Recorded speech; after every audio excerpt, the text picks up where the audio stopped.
evening, and thank you all for joining me today. My name is Jordan Lewis, and this project is for Dr. Michael Martin's Advanced Expository Writing class, and is connected to Project Going Home, based on the 1887 Thibodaux Massacre. Today, I want to shed light on a dark chapter in our history that is often overlooked but profoundly significant, the Thibodaux Massacre. This tragic event unfolded in the heart of Louisiana, in a town that might look unassuming today, but holds a history deeply scarred by injustice and violence. The Thibodaux Massacre occurred during a sugarcane workers' strike, the largest labor strike in the South at the time. Thousands of predominantly black, formerly enslaved workers were demanding fair wages and better working conditions. Their demands were not radical. They were simply asking for the right to live with dignity. But the planters and local authorities viewed these demands as a threat to their control.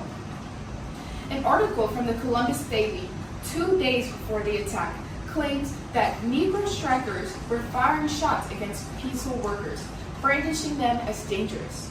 The article also claims the town is full of idle Negroes, and each day they become more audacious. These news outlets would purposefully twist the narrative, making people more afraid of an attack and taking away from the real issues workers were fighting for. When negotiations failed between the planters and workers, tensions boiled over.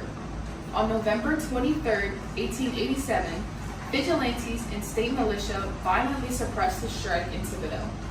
The massacre left an estimated 35 to 60 people dead, their bodies buried in unmarked graves. The violence silenced the strike and reasserted a cruel system of racial and economic oppression.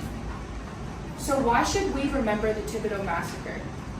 Because it's not just a story about the past, it is a lens through which we can understand ongoing struggles for labor rights, racial inequality, and justice. It reminds us that progress is never given freely. It is fought for, often at great costs. On a personal level, learning about this event challenged me to think about the narratives we inherit and the ones we leave out. Why hadn't I learned about this before? An article from the Opelousas Courier acknowledged that many black people went missing during this time, but that it was hard to say whether the strikers were killed or simply skipped town. What does it mean to live in a society that buries its painful histories, much like the victims of the massacre were buried, unacknowledged? It made me realize that remembering isn't just about the past, it's about shaping a future that learns from it. As a community, we need to talk about events like the Thibodaux Massacre because history informs who we are. We owe it to the lives lost to acknowledge what happened, to reflect on how it echoes today, and to commit ourselves to building a more honorable society. Ignoring history doesn't erase it. It just lets its injustices fester in silence. The Thibodaux Massacre may have taken place over 130 years ago, but its lessons are enduring. It teaches us the power of standing up, the cost of silence, and the importance of remembering no matter how painful.